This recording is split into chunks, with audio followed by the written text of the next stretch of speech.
The final 2010 को dislike या like कर दें तो फिल्म की शुरुआत होती है। हम एक लड़की को देखते हैं जो होटल पर बर्गर लेने आई थी। उस लड़की की 2 उंगलियां कटी हुई थी। उसका चेहरा भी काफी अजीब था, बिगड़ा हुआ। ऐसा लग रहा था कि जैसे उस पर किसी ने तेजाब फेंक दिया हो। जब सब उसे देख रहे थे तो उसे बहुत गुस्सा आता है। वो टेबल को दूर फेंकती है, जिसके बाद वो वहाँ से चली गई थी। अब हमें इससे कुछ वक्त पहले की कहानी दिखाई जाती है। हम एक हाई स्कूल को देखते हैं जहाँ पर क्लास में एक लड़का बैठा दूसरे लड़के को तंग कर रहा था। जब वो लड़का तंग कर रहा था ये देखकर क्लास के टीचर उसकी सीट को बदल देते हैं। उसकी जगह पर टीचर ने किसी दूसरे लड़के को बिठा दिया था। अब जब दूसरा लड़का आकर बैठता है तो वो भी किसी से कम थोड़ी था, क्योंकि वो पहले वाले लड़के का दोस्त था, इसलिए वो भी आकर बेचारे को तंग करने लगता है। टीचर क्लास में सबको पढ़ा रहे थे पर किसी का ध्यान ही नहीं था। अब हमें 3 लड़कियां दिखाई जाती हैं, जिनमें से एक का नाम ब्रिजिट था। ब्रिजिट देखने में बहुत खूबसूरत थी, अपनी दोस्तों के साथ बहुत मजे किया करती थी। उसे अपनी खूबसूरती पर बहुत गुरूर था, इसलिए ब्रिजिट स्कूल में अक्सर एमिली नाम की एक लड़की को तंग किया करती थी। वो आज भी उसे छेड़ रही थी, क्योंकि एमिली उसकी और उसकी दोस्तों की तरह खूबसूरत बिल्कुल भी नहीं थी। वो उसे अपने सामने एक आम सी लड़की समझा करती थी। अब ब्रिजिट और उसकी दोस्तों को पार्टी में जाना था। उस पार्टी में जाने के लिए वो और उसकी दोस्तें काफी एक्साइटेड थी। इन्हें किसने बुलाया था और क्यों बुलाया था इस बात को ये भी नहीं जानती थी, पर हाँ, बस इन्हें पार्टी में जाना था। ब्रिजिट के स्कूल में अक्सर एक दूसरे को बुली करना, तंग करना, छेड़छाड़, एक दूसरे को नीचा दिखाना आम बात थी। यहाँ स्कूल में एक लड़का जिसका नाम डेन था, जो साइड पर खड़ा अपने दोस्तों के साथ कुछ प्लान कर रहा था, पर क्या कोई भी नहीं जानता था। अब वो अपने एक दोस्त के साथ जंगल वाले घर में जाता है जो उसके अंकल का था। वहाँ पर जाकर डेन बियर ट्रैप्स को लगा रहा था, यानी कि वो एक किस्म का जाल बिछा रहा था। तभी उसके पास एक आदमी आता है जो उसके पास ही वाले घर में रहा करता था। वो डेन से ये कहता है कि ऐसे तो तुमसे ट्रैप्स नहीं लगेंगी, आओ मैं तुम्हें कुछ और चीजें देता हूँ। दरअसल वो आदमी एक रिटायर्ड ऑफिसर था। इसके बाद हमें स्कूल का सीन दिखाया जाता है। स्कूल में डेन और उसके दोस्त बैठे जब बात कर रहे थे तो उन पर वही लड़के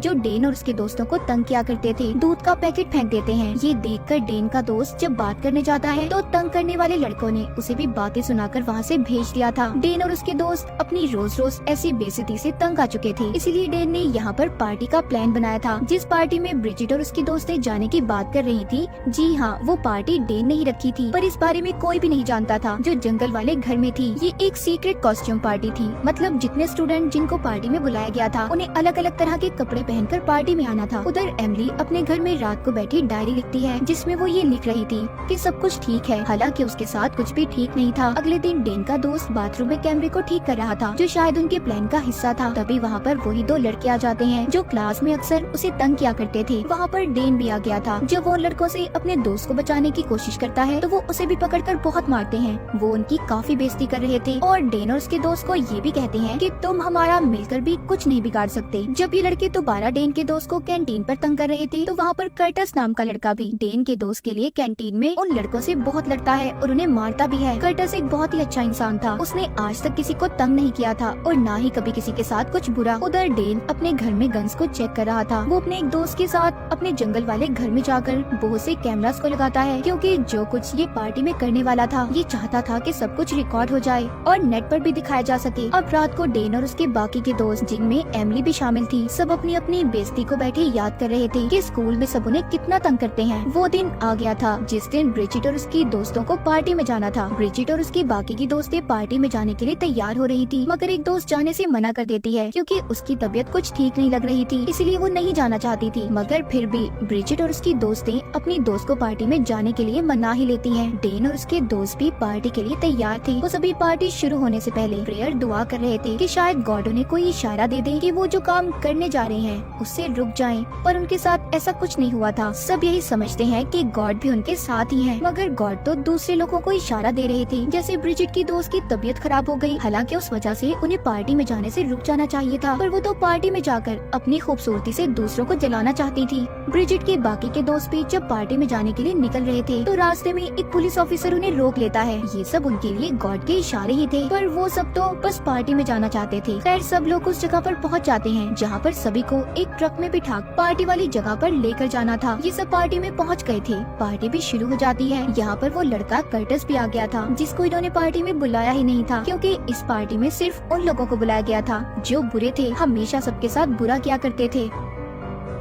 डेन के एक दोस्त ने क्लाउन जोकर का ड्रेस पहना हुआ था, जिसके साथ सभी पार्टी में काफी मौज मस्ती कर रहे थे। डेन का दोस्त जब कर्टस को देखता है तो अपना प्लान रोकने का कहता है, क्योंकि वो कर्टस को नुकसान नहीं पहुंचाना चाहता था। उस वक्त कर्टस ही था जो उसके लिए स्कूल में उन लड़कों से लड़ा था जो उसे तंग किया करते थे। पर डेन कहता है नहीं, अब अपने प्लान को नहीं रोक सकते, हम इतने आगे आकर ऐसे कैसे पीछे जा सकते हैं। डेन और उसके दोस्त सबसे पहले वहाँ पर सभी के जूस में बेहोशी की दवा को मिला देते हैं, जिसके पीने के बाद सभी वहाँ पर बेहोश हो गए थे। जब उन्हें होश आता है तो खुद को जंजीरों में बंधा हुआ देखते हैं, जिसे देखकर सब हैरान और परेशान हो गए थे। डेन और उसके दोस्तों ने सभी पर गन्स की हुई थी। पहले तो यहाँ पर सभी को ये बातें मजाक लग रही थी, पर जल्दी उन सबको ये बात समझ आ गई थी कि वो एक जाल में फंस चुके हैं। कोई भी ये बात नहीं जानता था कि जिन लोगों ने इन्हें पकड़ा हुआ है वो डेन और उसके दोस्त हैं, जो स्कूल में इनकी गलत बातों को बर्दाश्त किया करते थे। इन्होंने ही डेन और उसके दोस्तों को अपने जैसा बुरा बना दिया था। डेन के दोस्तों ने अपने मुताबिक खुद को बदला हुआ था, जैसे एक दोस्त जोकर बना हुआ था, अच्छा नहीं बल्कि बुरे वाला जोकर। एमिली जो बहुत अच्छी लड़की थी, उसे इन बुरे लोगों ने तंग कर करके अपने जैसा एक बुरा इंसान बना दिया था। उसके अंदर एहसास और जज्बात खत्म हो चुके थे, इसीलिए उसने अपने चेहरे पर ऐसा मास्क पहना हुआ था जो बिल्कुल खाली था, यानी कि उस पर किसी किस्म की कोई शक्ल नहीं बनी हुई थी। डेन जो कि एक बहुत अच्छा लड़का था, पर इन बुली तंग करने वाले लोगों की वजह से वो एक ऐसा गलत इंसान बन चुका था। ये इन सभी को ऐसी सजा देना चाहता था जो शायद बहुत बुरी थी, इतनी बुरी कि या तो ये तड़प तड़प कर मर जाएंगे, अगर इनके साथ ऐसा नहीं हुआ तो शायद अपनी जान ले लेंगे। यहाँ पर जितने भी लोगों को इन्होंने पकड़ा हुआ था उनमें से एक फिर से इन्हें चढ़ाने लगता है, शायद ये अभी भी सीरियस नहीं हुए थे। तो डेन का एक दोस्त उसके पास जाकर उसे गन से मार देता है। अब शायद वो थोड़ा सा सीरियस हो गए थे, उन्हें ये बात समझ आ गई थी कि उनके साथ कुछ गलत होने वाला है। वहाँ पर एक लड़का डेन से सवाल करता है कि हम लोग ही क्यों हमें पकड़ा हुआ है, हमने तुम्हारा बिगाड़ा ही क्या है। जिस पर डेन उसे जवाब देता है, अच्छा अब तुम्हें ये बातें याद आ रही हैं, हमने तुम लोगों का क्या बिगाड़ा था जो बिला वजह तुम हम लोगों को ऐसे स्कूल में तंग किया करते थे। जिसके बाद डेन उस लड़की को एक कमरे में बंद कर देता है और यहाँ पर से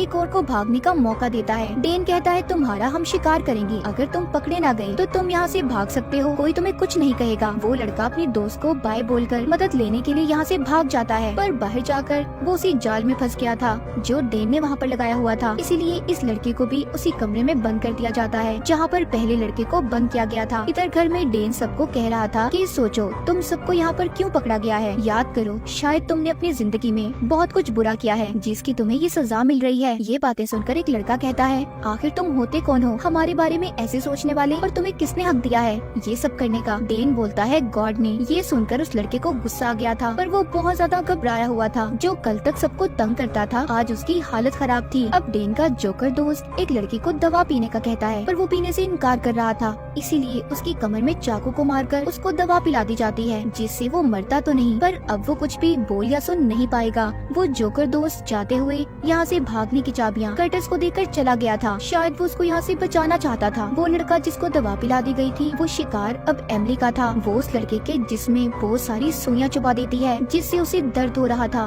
पर अब वो कुछ भी बोल या सुन नहीं पा रहा था। ये सब देखकर डेन को काफी मजा आता है। यहाँ पर जितने भी लोग थे उन्हें अंदाजा हो गया था कि इस खेल को शुरू करने से पहले सबने यही कहा था कि तुम खुद अपने लिए मौत मांगोगे। डेन का एक दोस्त अपने लिए यहाँ से अगले शिकार को ढूंढ रहा था कि अगली नुकसान पहुँचाने की बारी किसकी है। तभी यहाँ से कर्टस भाग जाता है जिसके पास चाबियां थी। ये देखकर डेन उस पर गोली चलाने लगता है, पर जिसने जोकर वाले कपड़े पहने हुए थे वो डेन को गोली चलाने से रोक लेता है। डेन भी इस बात को समझ गया था कि इसी ने उसे यहाँ से भागने की चाबियां दी होंगी, इसलिए डेन ने गुस्से में अपने ही दोस्त को मार दिया था। ऐसा देखकर सब हैरान हो गए थे क्योंकि ये सब कुछ उनके प्लान में शामिल नहीं था। कर्टस भागकर बाहर आ जाता है जहाँ पर गाड़ी में उसे एक पुलिस ऑफिसर मिला था जो बैठा सिगरेट पी रहा था। कर्टस उस ऑफिसर के पास आकर सब कुछ बताता है। तभी वहाँ पर डेन के साथी आ गए थे जो ऑफिसर पर गोली चला देते हैं। ऑफिसर तो इस लड़ाई में मर गया था। कर्टस वहाँ से गन लेकर भाग जाता है। उधर घर में एमिली जो अपने दोस्त के मरने पर बहुत ज्यादा दुखी थी, मगर उसका दूसरा दोस्त आकर उससे कहता है देखो देखो हम अब दुखी नहीं हो सकते, हमने जो शुरू किया है उसे खत्म करना होगा। इसलिए एमिली वहाँ पर ब्रिजिट की दोस्त को बांधकर उसके मुंह पर एक पेस्ट लगा देती है जो दिखने में तो मिट्टी जैसा था, पर वो एक खतरनाक फॉर्मूले का इस्तेमाल करके बनाया गया था जो कुछ ही देर में उसके चेहरे को बिगाड़ देगा। उस लड़की की खूबसूरती उसका गरूर थी, इसलिए एमिली ने उसके साथ ऐसा किया था।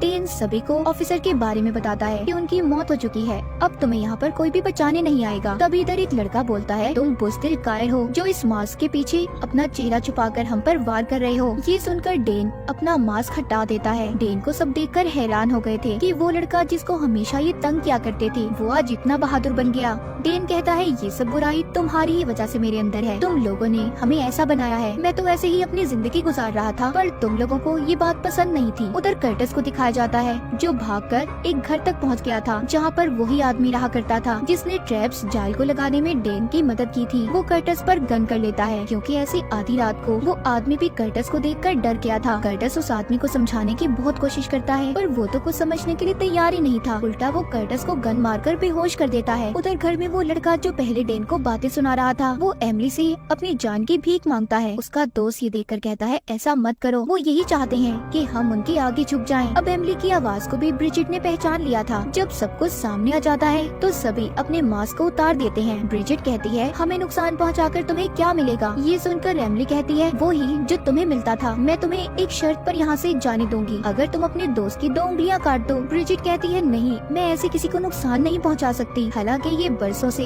एमिली को नुकसान पहुँचाती आ रही थी, जो बात इसको शायद अब याद नहीं थी। जब ब्रिजिट एमिली की बात को नहीं मानती तो ये अब उसके दोस्त को मौका देती है। वो तो जैसे सब करके यहाँ से जाने के लिए तैयार था, इसीलिए वो ब्रिजिट की 2 उंगलियों को काट देता है। दूसरी बारी अब ब्रिजिट की थी, उसे भी अपने दोस्त के साथ ऐसा ही करना था। उधर कर्टिस को दिखाया जाता है जिसको बेहोश करके आदमी ने कुर्सी पर बांधा हुआ था। जब उसे होश आता है तो वो कर्टिस को अब अपनी कहानी सुना रहा था कि मैं एक आर्मी ऑफिसर था, मैंने बहुत बार मुल्क की मदद की है। अब ये सब बातें सुनकर कर्टिस कहता है, आप एक बार फिर हीरो बन सकते हैं, प्लीज मुझे खोल दो और पुलिस को कॉल कर दो, मेरे दोस्तों की जान खतरे में है। ये बातें सुनकर जब वो आदमी बाहर चेक करने जाता है तो उसे जाल में फंस गया था जिस पर उसने कहा था कि ये जाल काम नहीं करेगा, वो ही जाल जो इसने डेन के साथ लगाया था। तभी वहाँ पर डेन का एक दोस्त आ जाता है जो उसे मारने वाला था, पर वो आदमी उसे ही मार देता है। कर्टिस भी अब उसके घर से आजाद हो चुका था। इधर डेन के घर में ब्रिजिट जब अपने दोस्त की उंगलियां काटने लगती है तो उससे कटर को चलाया ही नहीं जाता, इसलिए एमिली ने उसके चेहरे पर भी उसी पेस्ट को लगा दिया था जो ब्रिजिट के पूरे चेहरे को बिगाड़ देता है। अब बारी थी ब्रिजिट के दोस्त की। पहले डेन उस पर अपने दिल की भड़ास निकालता है जो उसने अपने दिल में काफी अरसे से रखी हुई थी। डेन ने उसकी कमर की हड्डी को तोड़ दिया था, अब तो ना वो पूरी जिंदगी सही तरह से चल पाएगा और ना ही कभी फुटबॉल खेल सकता था। बाहर जंगल में आदमी पर डेन के जिन दोस्तों ने हमला किया था वो ही लड़के थे जिनसे कहानी के शुरू में डेन बात कर रहा था, मतलब वो भी इसके प्लान का हिस्सा थे। घर के अंदर डेन सबको कहता है कि आज रात तुम सब अमर हो जाओगे क्योंकि आज की रात कोई भी नहीं भूलेगा। एक लड़का कहता है, ऐसा कुछ नहीं होगा, तुम सब जेल में जाओगे और हम अपने घर। डेन उसकी बातें सुनकर कहता है, अच्छा, मैंने तुम्हारे साथ अब तक कुछ गलत नहीं किया था क्योंकि तुमने एक बार मेरी मदद की थी, अब मुझे तुम्हारा भी कोई हल निकालना होगा। इसलिए ये अब उसी लड़के की जुबान काटने के लिए तैयार थे। तभी उधर कर्टिस आ जाता है जिसने डेन पर गन कर ली थी और कहता है सब कुछ छोड़ दो। कर्टिस ने पुलिस को भी कॉल कर दी थी। डेन कहता है, हमने तुम्हें इसलिए यहाँ से जाने दिया क्योंकि तुम एक अच्छे इंसान थे, पर अब तुम भी नहीं बचोगे। वो कर्टिस पर गोली चला देता है जो उसकी बाजू पर लगी थी। इससे पहले वो कर्टिस को मारता उसे कोई पीछे से गोली चलाकर मार देता है जो कोई और नहीं बल्कि एमिली थी, क्योंकि वो उसके ऐसे बर्ताव से तंग आ चुकी थी, क्योंकि जितना बदला ये लेना चाहते थे इन्हें मिल चुका था। अब एमिली और किसी को नुकसान नहीं पहुंचाना चाहती थी। ये रात भी खत्म होने वाली होती है, इसीलिए इनके प्लान का आखिरी हिस्सा अभी बाकी था जो कि खुद को मारने का था। इसलिए पीछे से एमिली का दोस्त उसे मार देता है। जब पुलिस वहाँ पर आती है तो एमिली के दोस्त ने खुद अपनी भी जान ले ली थी। इनके प्लान का आखिरी हिस्सा यही था कि सबको नुकसान पहुंचाकर खुद को मार लेंगे। अगले दिन ये कहानी हर जगह पर फैल चुकी थी। कातिलों की तो पहचान हो जाती है, जितने लोगों को पकड़ा गया था सब जिंदा थे, पर उनको ऐसे जख्म दिए गए थे शायद उनकी आगे की जिंदगी आसान नहीं होगी। कर्टिस अभी भी जिंदा था। अब कहानी में आता है शुरू वाला सीन, जो हमने लड़की देखी थी जो बर्गर लेने गई थी, उसकी 2 उंगलियां भी कटी हुई थी। वो कोई और नहीं बल्कि ब्रिजिट थी, जिसका हाल एमिली ने ऐसा बना दिया था। वो अभी भी जीने की कोशिश कर रही थी अपनी खामियों को छुपाकर। शायद ये कभी भी सुकून से नहीं रह पाएगी, क्योंकि सामने वाले लोग इसे याद करवाते रहेंगे कि इसने क्या क्या किया था और इसका ये हाल क्यों हुआ है। तो आपके अंदर अगर कोई कमी नहीं है तो इस बात पर गरूर मत करें, दूसरों को कभी नीचा मत दिखाएं। और इसी के साथ इस फिल्म की कहानी यहीं पर खत्म हो जाती है।